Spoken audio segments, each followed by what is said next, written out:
여러분 한번 질문을 한번 드려보겠습니다. 여러분은 신앙생활의 핵심이 무엇이라고 생각하십니까? 신앙생활의 핵심.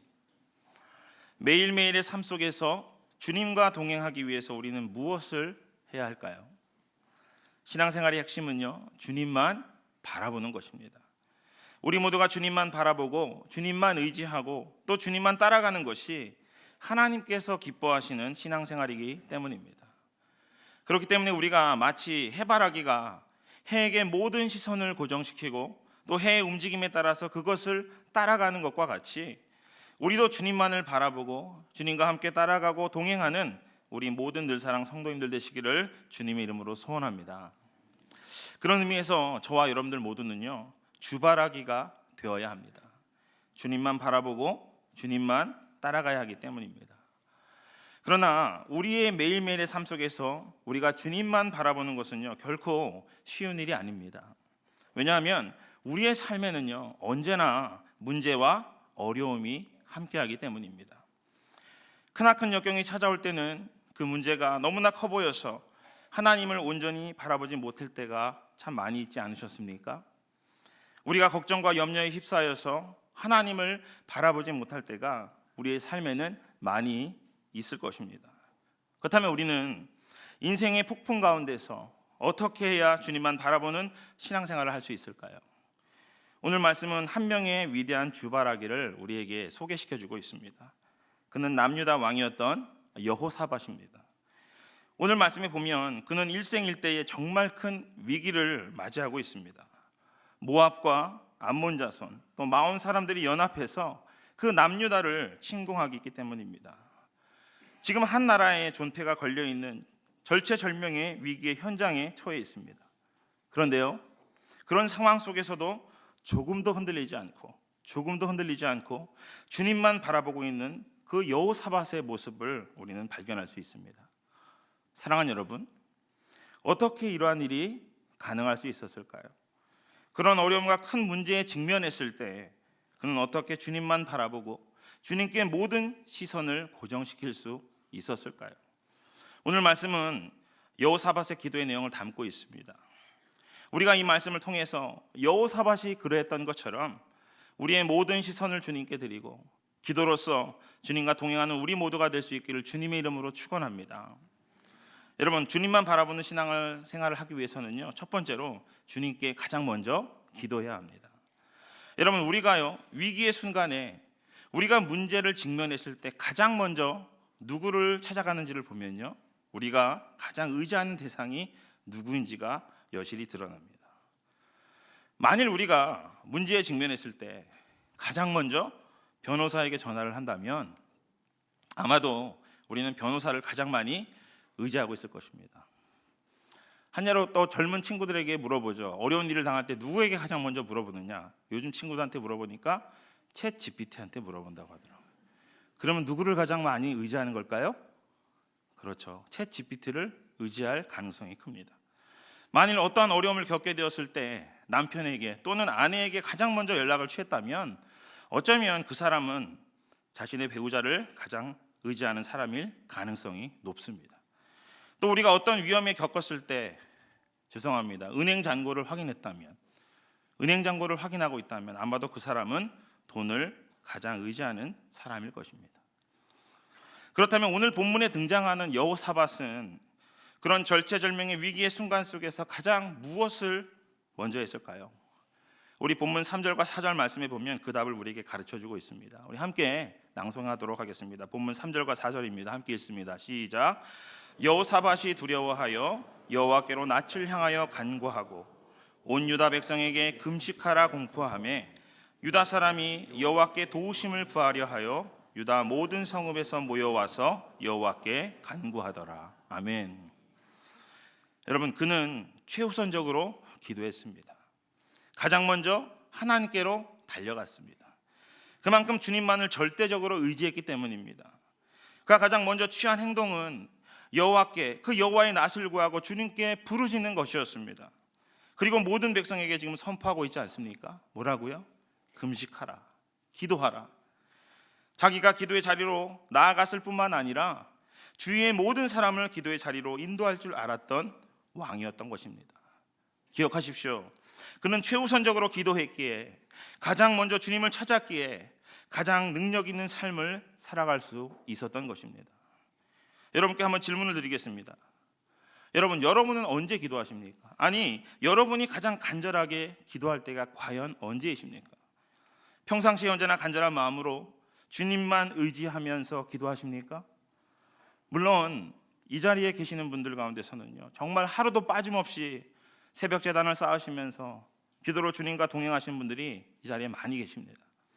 그러나 오늘날을 살아가는 대부분의 현대인들, 그리스도인들, 그리고 교인들, 언제 가장 간절히 기도할까요? 언제 가장 간절히 기도할까요? 평상시에는요, 간절하게 기도하지 않습니다. 기도조차도 하지 않는 사람들이 많습니다. 그러나 문제가 생겼을 때, 내 힘으로 감당할 수 없는 어려움에 직면했을 때 우리는 가장 간절히 기도하지 않습니까?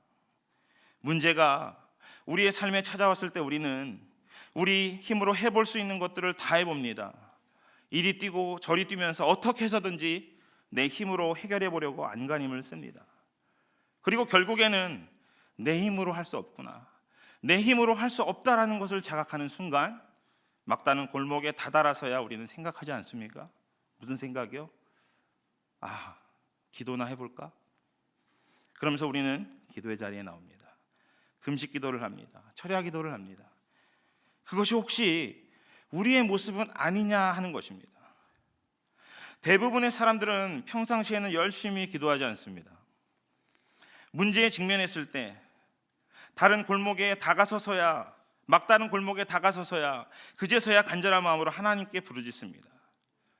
가장 먼저 하나님을 찾는 것이 아니라 가장 마지막으로 하나님을 찾는 어리석음을 범하고 있지는 않으십니까? 반드시 기억하십시오. 기도는 최선의 방법이지 최후의 수단이 아닙니다. 한번 따라해 볼까요? 기도는 최선의 방법이지 최후의 수단이 아니다. 그렇습니다. 기도는 최선의 방법이지 최후의 수단이 아닙니다. 여러분, 코스타리카 정글에 가면요, 이 토마토 개구리라고 하는 희귀한 개구리를 볼 수가 있다고 합니다. 근데 이 개구리는 자기가 가진 이름과 같이 온몸이 아주 새빨갛습니다. 그렇기 때문에 멀리서 보면요, 개구리가 앉아있는 것 같다고 생각이 되어지지가 않습니다. 토마토가 있구나라고 생각하기 십상입니다. 그렇기 때문에 일명 토마토 개구리입니다. 그런데 이 토마토 개구리에게는 아주 독특한 방어 체계가 있습니다. 뱀이나 다른 동물이 이 개구리를 잡아먹기 위해서 공격을 하고 자기의 목을 깨무는 바로 그 순간, 자기의 목숨이, 그 숨통이 끊어지는 그 순간에 온몸에서 아주 강한 독이 뿜어져 나옵니다. 그 독이 너무나 강하기 때문에 이 토마토 개구리를 집어삼킬 수 있는 동물은 없다고 합니다. 다시 말해, 그 독이 너무 강하기 때문에 다시 내뱉을 수밖에 없는 것입니다. 여러분, 이 방어 체계가 효과적입니까? 굉장히 강력한 방어 체계입니다. 여러분, 제가 그랬죠. 그 독이 너무나 강하기 때문에 어떤 동물도 집어삼킬 수 없다고 말씀드렸잖아요. 굉장히 효과적이고 굉장히 강한 방어 체계입니다. 그런데 다만 한 가지 치명적인 결점이 있습니다. 그것이 과연 무엇일까요? 그것은 바로 타이밍입니다. 타이밍. 이미 숨통이 끊어진 다음에야 온몸에 독이 뿜어져 나오기 때문에 아무짝에도 쓸모가 없다는 것입니다. 물론 이 토마토 개구리의 종을 오래 보존하는 데에는 조금 도움이 될 수 있겠습니다. 하지만 방금 죽어버린 이 불쌍한 토마토 개구리에게는요, 아무런 소용이 없는 것입니다. 이 독 자체가 무능한 것이 아닙니다. 독과 이 방어 체계는요, 굉장히 강력한 것입니다. 거기에 그 자체에 문제가 있는 것이 아니라 이 방어 체계가 기능을 발휘하는 그 타이밍이 잘못되었다라는 것입니다. 독은 굉장히 강력한 무기임에는 틀림이 없습니다. 하지만 그것이 이미 늦은 후에야, 이미 모든 피해를 다 입은 다음에야 그 기능을 발휘하기 때문에 그것이 잘못된 것이라는 것입니다. 혹시 동일한 어리석음을 우리의 기도 생활에서 우리는 반복하면서 살아가고 있지는 않으십니까? 하나님께서는 우리 모두에게 기도라고 하는 아주 강력한 무기를 주셨습니다. 우리가 기도할 때 말씀으로 온 우주를 창조하신 전능하신 하나님께서 들어 응답하십니다. 여러분 믿으십니까? 아멘. 사랑하는 여러분, 우리는 기도를 통해서 주님과 한 걸음 한 걸음을 동행할 수 있습니다. 기도를 통해서 우리의 삶의 모든 문제를 해결해 줄 수 있는 그 기쁨과 평강, 지혜와 능력을 제공받을 수 있습니다. 그런데요, 문제는요, 타이밍입니다. 기도 자체에 문제가 있는 것이 아닙니다. 기도는 막강한 무기입니다. 그런데 우리는 얼마나 많은 경우에 여러분 문제에 직면했을 때 하나님께서 주신 기도는요, 고이 모셔둡니다. 고이 모셔두고 우리 힘으로 그 문제를 해결해 보려고 이리 뛰고 저리 뛰고 그러지는 않으십니까? 우리 힘으로 어떻게 해서든지 문제를 해결해 보려고 하고 안간힘을 쓰다가 나중에 되어서야 모든 피해를 다 입은 다음에서야 그제야 생각합니다. 기도나 해볼까? 기도나 해볼까? 그때는 이미 우리의 소중한 모든 게 다 무너져 버렸습니다. 우리에게 너무나 중요한 일들을 다 그르쳐버린 다음에 기도를 쓴다면 그것은 얼마나 어리석은 결정이 되겠습니까? 우리에게 주어진 과제는 최우선적으로 기도라는 것은 사실을 믿으시기를 주님의 이름으로 축원합니다. 여러분 문제가 생기셨습니까? 가장 먼저 주님께 달려가시기를 바랍니다. 그리고 문제가 생기기 전에 매일매일의 삶 속에서 주님과 기도로 동행하시기를 바랍니다. 진정한 주바라기는 가장 먼저 기도를 통해서 주님께 달려가는 사람이기 때문입니다. 두 번째로 주님만 바라보는 신앙생활을 하기 위해서는요, 우리는 말씀대로 기도해야 됩니다. 뭐라고요? 말씀대로 기도해야 합니다. 오늘 말씀에 기록되어 있는 이 여호사밧의 기도는요, 참으로 능력 있는 기도입니다.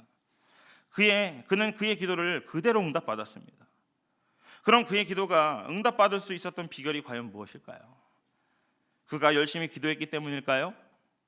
그가 하나님 앞에 단식 투쟁을 했기 때문입니까? 아닙니다. 열심히 기도하는 것 또한 물론 중요합니다. 우리는 그러한 열심을요, 하나님 앞에서도 보여야 합니다. 그러나 그의 기도를 하나님께서 기뻐 받으셨던 가장 근본적인 이유는요, 그는 말씀대로 기도했기 때문입니다. 말씀대로 기도했기 때문입니다. 오늘 말씀에 기록되어져 있는 여호사밧의 기도를 보면 우리가 언뜻 잘못 보면 그냥 그가 개인적인 감정에 치우쳐서 그냥 하나님께 때를 쓴다고 잘못 생각할 수도 있습니다. 그러나 오늘 기도문을 다시 한번 보시길 바랍니다. 우리 본문 말씀 우리 6절에서 12절까지가 그 기도문인데요. 그런데 우리는 7절부터 9절 말씀만 함께 한번 낭송해 보도록 하겠습니다. 7절부터 함께 낭송합니다. 시작.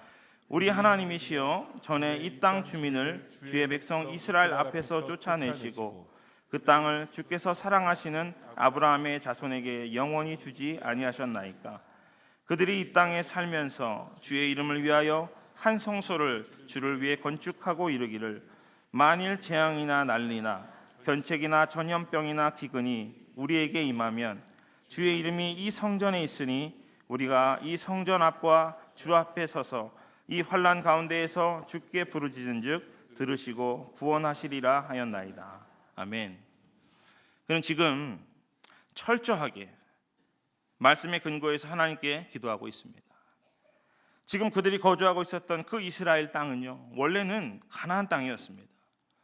그 땅은 하나님께서 이스라엘 백성에게 주시겠다고 한 약속한 땅이었습니다. 그리고 하나님께서는 약속하신 대로 이스라엘 백성들을 출애굽시켜서 여호수아를 통해서 그 땅을 정복하게 하셨습니다. 그리고 이제는 그 땅에서 그들이 거주하고 있습니다. 말씀을 보십시오. 여호와께서 그들에게 영원히 주신 땅, 여호와께서 그들에게 영원히 주신 땅이라고 오늘 말씀하고 있지 않습니까? 그 땅에 살고 있는 이스라엘 백성들, 남유다 백성들을 지금 이방 민족의 연합군이 침공하고 있는 것입니다. 그런데 이것은 불법행위라는 것입니다. 하나님께서 우리에게 주신 땅을 그들이 빼앗으려고 하고 있습니다. 하나님 도와주십시오. 하나님 도와주십시오. 라는 내용을 담고 있습니다. 또한 그 땅에서 성전을 건축하고 하나님께 예배드릴 때 혹시 우리의 삶에 어떤 문제나 어려움이 닥치면 주님께 부르짖으면 응답하시겠다고 하나님께서 약속하셨습니다. 그 약속과 말씀에 근거해서 그는 기도하고 있는 것입니다.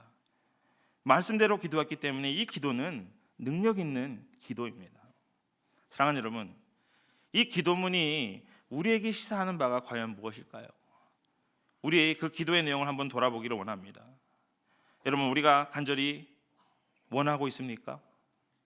우리가 그토록 간절히 부르짖고 있는 것이 정말 말씀에 근거하고 계십니까? 정말로 하나님의 뜻대로 우리는 하나님께 기도하고 있습니까? 아니면 그저 나의 개인적인 욕심과 야망에 지나지 않은 것을 하나님께 부르짖고 있지는 않으십니까? 우리는 한번 점검해 봐야 될 것입니다. 사랑하는 여러분, 주바라기는 주님만 바라봐야 합니다. 그런데 왜 우리는 주님만 바라봐야 할까요?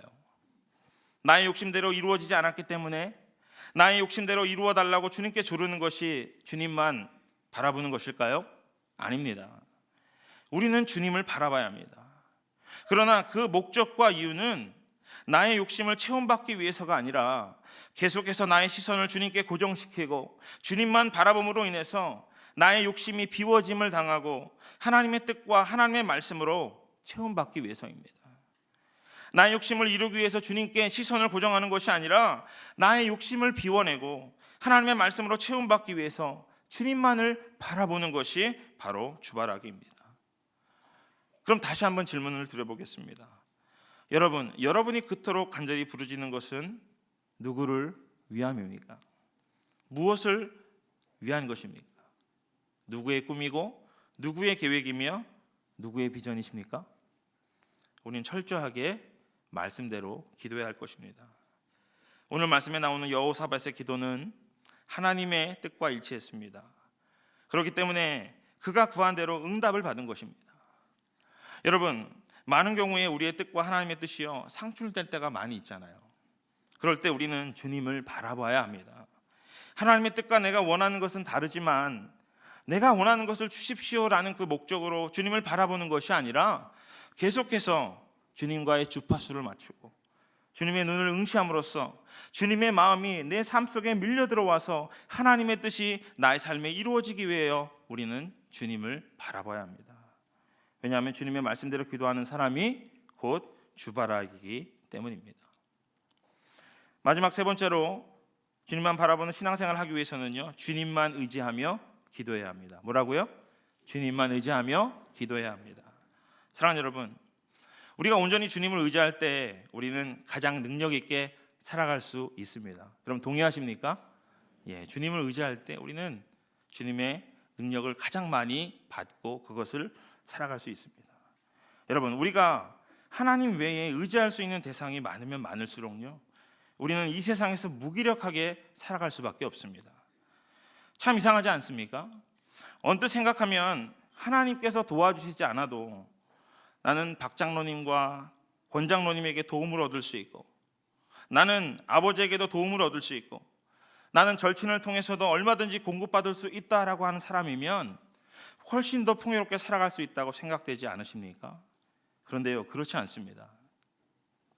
하나님 이외에 의지할 대상이 많으면 많을수록요, 그 사람은요, 이 땅에서 무기력하고 무의미하게 살아갈 수밖에 없습니다. 그 이유는 이것입니다. 철저하게 주님만 붙들기 전에는 하나님께서 절대로 역사하지 않으십니다. 기억하십시오. 우리가 한 손으로는 하나님을 붙들고 있고 한 손으로는 다른 사람을 붙들고 있다면 하나님께서는 역사하시지 않고 기다리십니다. 우리가 아무리 애타게 부르짖어도 하나님께서는 가만히 기다리시기만 하십니다. 언제까지 기다리실까요? 하나님 외에 붙들고 있는 이 다른 손을 완전히 놓아버릴 때까지, 그리고 두 손으로 오직 주님만 붙들 때까지 하나님께서는 기다리시고 기다리신다라는 사실입니다. 그리고 온전히 주님만 바라보고 주님만 의지할 때 그때부터 하나님께서는 역사하기 시작하십니다. 그것이 하나님께서 우리의 삶에 또 인류 역사에 역사하시는 방법입니다. 오늘 말씀에 등장하고 있는 여호사밧, 온전히 주님만 신뢰하고 주님만 의지하는 사람이었습니다. 그의 신앙 고백이 본문 12절 13절 말씀에 너무나 잘 기록되어져 있는데요, 우리 함께 낭송해 보겠습니다. 12절 13절 말씀입니다. 함께 있습니다. 시작. 우리 하나님이여 그들을 징벌하지 아니하시나이까. 우리를 치러 오는 이 큰 무리를 우리가 대적할 능력이 없고 어떻게 할 줄도 알지 못하고 오직 주만 바라보나이다 하고, 유다 모든 사람들이 그들의 아내와 자녀와 어린이와 더불어 여호와 앞에 섰더라. 아멘. 여러분, 그는 지금 고백하고 있습니다. 무엇을 고백하고 있습니까? 자기 자신의 무능함을 고백하고 있습니다. 그는 하나님 앞에 말씀을 드리고 있는 것입니다. 하나님이 도와주지 않으시면 저는 망할 수밖에 없습니다. 저는 지금 무엇을 해야 될지 모르겠고요, 할 수 있는 것도 없습니다. 그러니 오직 주님만 바라봅니다. 사랑하는 여러분, 우리가요 이 구절만 읽으면 여호사밧에 대한 그의 실력과 그의 능력에 대해서 어떤 평가를 내리게 될까요? 여호사밧이 얼마나 유능한 또는 무능한 왕이라고 생각되십니까? 얼마나 못났으면 하나님밖에 의지할 분이 없었을까요? 얼마나 그의 군사력이 빈약했으면 어떻게 할 줄도 모르고 주님만 바라보겠다고 고백할까요? 그는 그렇게도 무능한 사람이었을까요? 그의 군사력은 그렇게도 약했을까요? 아니라는 것을 우리 역대하 17장에서 우리는 확인할 수 있습니다. 사실 그는 막강한 군대를 가지고 있었던 사람입니다. 굉장히 유능한 사람이었습니다. 그가 얼마만큼의 군사력을 가지고 있었는지 역대하 17장 12절 이하를 보면 이렇게 말씀합니다. 제가 낭송해 드리겠습니다. 여호사밧이 점점 강대하여 유다의 견고한 요새와 국고성을 건축하고 유다 여러 성에 공사를 많이 하고 또 예루살렘에 크게 용맹스러운 군사를 두었으니 군사의 수요가 그들의 족속대로 이러하니라. 유다에 속한 천부장 중에는 아드나가 으뜸이 되어 큰 용사 30만 명을 거느렸고 그 다음은 지휘관 여호하나니니 28만 명을 거느렸고 그 다음은 시그리의 아들 아마시아니 그는 자기를 여호와께 즐거이 드린 자라. 큰 용사 20만 명을 거느렸고 베냐민에 속한 자 중에 큰 용사 엘리아다는 활과 방패를 잡은 자 20만 명을 거느렸고 그 다음은 여호사밧이라. 여기서 여호사밧은 동명이인입니다. 싸움을 준비한 자 18만 명을 거느렸으니 이는 다 왕을 모시는 자요 이외에 또 온 유다 견고한 성읍들의 왕이 군사를 두었더라. 여러분, 굉장히 막강한 군사력 아닙니까? 역대하 17장에 기록되어 있는 모든 숫자를 더한다면요 정확히 116만 명입니다. 즉 100만 대군을 거느렸던 왕이 바로 유다 왕 여호사밧이었습니다. 그들은요 오합지졸이 아니었습니다. 굉장히 용맹한 장수라고 지금 성경에서는 그렇게 말씀합니다. 그렇게 막강한 군사력을 지니고 있는 사람이 왜 오늘 기도문에서 하나님이 도와주시지 않으시면 나는 망할 수밖에 없다고 고백하고 있는 것일까요? 이렇게 의지의 대상이 분명했던 사람이 왜 주님만을 의지하고 있었던 것일까요? 왜 주님만 바라보고 있었던 것일까요? 그는 그의 현주소를 너무나 잘 알고 있었기 때문입니다. 나에게 막강한 군사력이 있었다고 할지라도 하나님이 함께 계시지 않는다면 그런 모든 군사력은 무용지물이라는 것을 그는 정확하게 알고 있었던 사람입니다.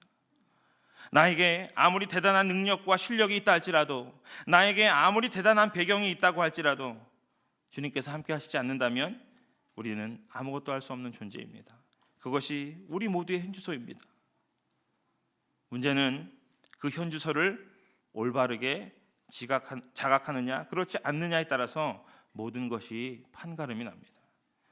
내가 얼마나 무능한 사람인지, 얼마나 절대적으로 주님의 도움이 필요한지를 아는 사람만이 주님을 절대적으로 의지할 것이기 때문입니다. 여러분, 삼국지에 보면요 모사제인 성사제천이라는 말이 있습니다. 모사제인 성사제천.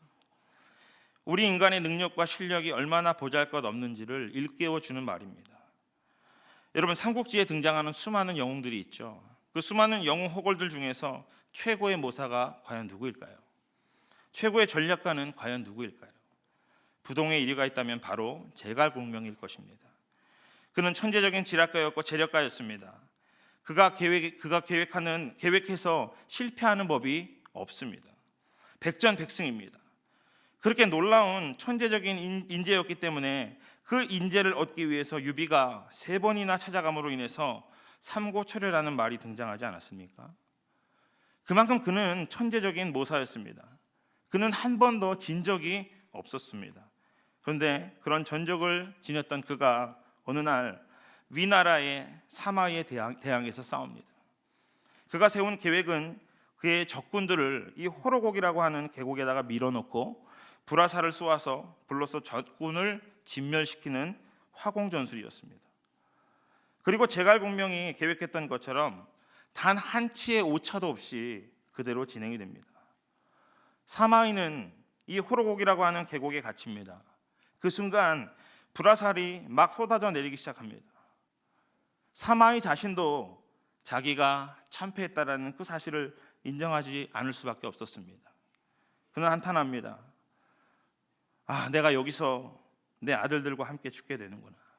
그런데 바로 그 순간 하늘에서 천둥 번개가 치면서 비가 내리기 시작합니다. 소나기가 내리자 그 불이 어떻게 다 되었을까요? 어떻게 되었을까요? 당연히 다 꺼졌겠죠. 그것을 보면서 이제 제갈공명이 탄식을 합니다. 인간이 일을 꾸며도 이 일의 성사 여부는 하늘에 달려 있구나. 그래서 생겨나는 말이 모사제인 성사제천이라는 말입니다. 인간이 계획할지라도 그것이 성공할지 실패할지는 오직 하늘에 달려있다는 것입니다. 제갈공명 같은 천재적인 전략가의 모든 계획도 수포로 돌아갈 수 있습니다. 우리는 그만큼 무능한 존재이기 때문입니다. 물론 우리는 하늘을 믿지 않습니다. 우리는 하나님을 믿습니다. 그렇다면 이 동일한 교훈을 성경적으로 어떻게 표현할 수 있을까요? 잠언 16장 9절을 말씀합니다. 사람이 마음으로 자기의 길을 계획할지라도 그의 걸음을 인도하시는 이는 여호와시니라. 또한 시편 117편 1절 말씀입니다. 여호와께서 집을 세우지 아니하시면 세우는 자의 수고가 헛되며 여호와께서 성을 지키지 아니하시면 파수꾼의 깨어 있음이 헛되도다. 또 고린도전서 3장 6절 7절에서 사도 바울이 고백했던 것처럼 우리는 다음과 같이도 표현할 수 있습니다. 나는 심었고 아볼로는 물을 주었으되 오직 하나님께서 자라나게 하셨나니 그런즉 심는 이나 물 주는 이는 아무것도 아니로되 오직 자라나게 하시는 이는 하나님뿐이니라. 아멘. 사랑하는 여러분, 우리는 우리의 인생을 계획할 수 있습니다. 계획은 우리가 하되 결국엔 궁극적으로 그 걸음을 인도하시는 분은 하나님이시라는 사실입니다. 우리는 집을 세우고 성을 지킬 수 있습니다. 그러나 우리가 아무리 안간힘을 써도 하나님께서 그 집을 함께 세워주지 않으시면, 하나님께서 그 성을 지켜주시지 않으시면 우리의 모든 노력이 헛수고가 될 수밖에 없다는 것입니다. 우리가 농사를 지으면서 열심히 씨를 뿌립니다. 또 물을 줍니다. 거기까지는 할 수 있을 것입니다. 그러나 궁극적으로 자라게 하시는 이는 하나님 한 분이십니다. 그것이 우리 모두의 현주소입니다. 그것을 우리가 인정하느냐 인정하지 않느냐에 따라 우리 신앙생활의 모든 것이 결정이 나게 되어 있습니다. 우리는 물론 열심히 노력해야 할 것입니다. 우리 힘으로 할 수 있는 것은 최선을 다해야 할 것입니다. 그러나 결과는 오직 하나님께 있습니다. 우리가 최선을 다했어도, 우리가 아무리 똑똑해도, 우리가 아무리 실력이 출중해도, 아무리 엄청난 도움이 우리 뒤에 있다 할지라도 하나님께서 함께 하시지 않는다면, 하나님께서 함께 하시지 않는다면 우리는 망할 수밖에 없는 존재라는 사실입니다. 그것을 온전히 인정할 때, 그것을 온전히 우리가 자각할 때 주님만 붙들게 될 것입니다. 그리고 온전히 주님만 의지할 때 우리는 가장 능력 있게 살아갈 수 있음을 믿으시기 바랍니다. 사랑하는 늘 사랑 믿음의 성도 여러분, 오늘 말씀에서 우리는 온전히 주님만을 바라보고 있는, 모든 시선을 주님께 한 분께 집중하는 그 여호사밧이라고 하는 주바라기를 보았습니다. 그가 모든 시선을 주님께 드렸을 때 어떤 일이 벌어졌습니까? 우리가 역대하 20장을 계속 읽어 내려가면 나중에 모압 자손과 암몬 자손이 서로를 대항해서 싸웁니다. 말도 안 되는 일이 벌어지는 것입니다. 이스라엘 백성들이 하나님께 찬양하고 예배할 때 적군들이 스스로 서로를 대항해서 싸우면서 서로 다 전멸되어 버렸습니다. 그들이 예배가 끝났을 때 가보니 시체뿐이었더라라고 성경은 말씀합니다. 이것이 우리의 삶을 역전으로 이끄시는 하나님의 손길입니다. 이 자리에 계신 분들 가운데서도 지금 큰 문제를 직면하고 삶에 참으로 어려움을 겪고 계시는 분들이 계실 것입니다. 힘이 드실 것입니다. 그러나 힘들기 때문에 모든 시선을 주님께 드리시기를 주님의 이름으로 권면합니다. 모든 시선을 주님께 고정하십시오. 온전히 주님만 바라보십시오. 우리의 모든 것을 주님 한 분에게 집중시킬 때 바로 그때 역전으로 이끄시는 하나님을 경험할 수 있을 것입니다. 우리의 모든 시선을 주님께 드림으로 우리 인생의 어떤 폭풍 가운데서도 우리를 건지시며 역전으로 이끄시는 전능하신 하나님의 손길을 경험하는 우리 늘 사랑 모든 믿음의 성도님들 되시기를 주님의 이름으로 간절히 축원합니다.